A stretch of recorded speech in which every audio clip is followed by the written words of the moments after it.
You talked about your journey, your brief journey to self-employment. And I know there was a ton more decision making besides just, let's put money in my own pocket, not somebody else's.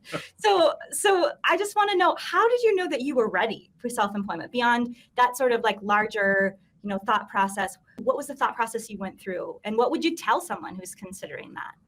Well, part of it is it was forced upon me. So okay, say more. I got fired. So okay. the firm I was working for decided that I was no longer needed.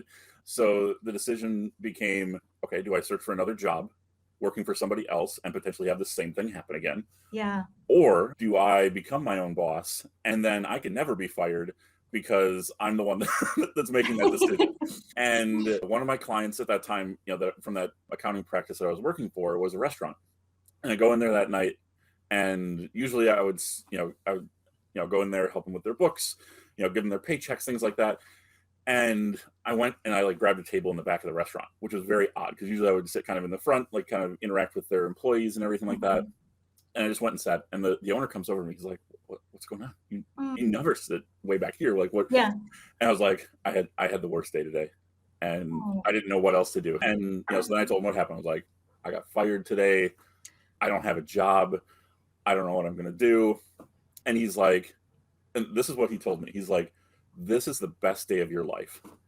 And I'm sitting there going, you are nuts. Like, I'm like, how could getting fired be the best day of my life? And he's like, here's why. Because today is the day that you open your practice, you open your firm.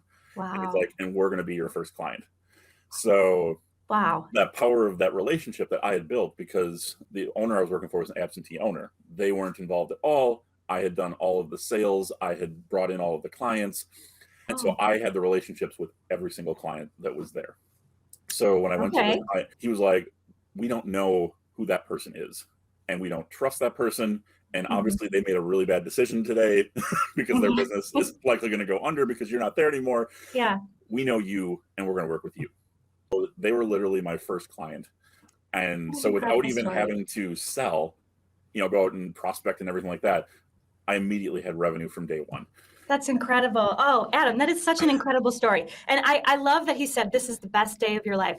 Like, let's say, what if somebody today gets fired or has gotten fired in the last week? What would you tell them right now, knowing what somebody told you once? Right. So some of it, obviously it depends. If they're in corporate and they haven't sold before and they haven't marketed, there's a lot of pieces that go into going out on your own as being self-employed. Yeah. And not everyone's comfortable doing all of those. And when you start out, you have to do them all. You don't have money to pay somebody else. You can't hire a marketing firm. You can't hire a salesperson. It's you. So, as much as I love self-employment, because I can't see myself doing anything else, I'm going to be self-employed, forever.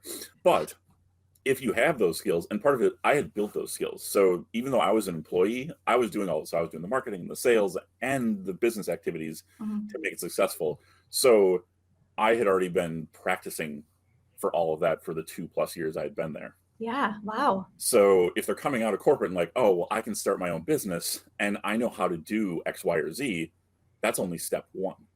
Now you have to find somebody to do X, Y, or Z for and get them to agree to a price. And you have to make sure that you're making enough money to actually pay the bills. And, that was the first year and a half, I basically didn't get paid. Like, I paid myself enough to pay my personal bills. Right. And I was still short. So, I was running up credit card debt and things like that. So if you don't have that nest egg that you can just be like, oh, well, I don't need to pay myself for 6 months.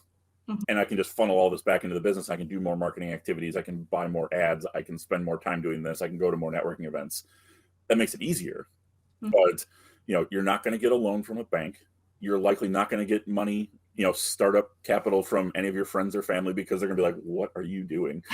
So you have to be okay with not getting paid for a very long period of time. And if you can't, kind of stomach that, then you probably shouldn't even start down that path. You should go find a job. And then if you want to start building that muscle up and start doing those reps on the side, do those reps on the side. And then if this happens again, then you can be like, okay, I've been practicing this for a year or 6 months or 9 months. Now I'm comfortable going out on my own.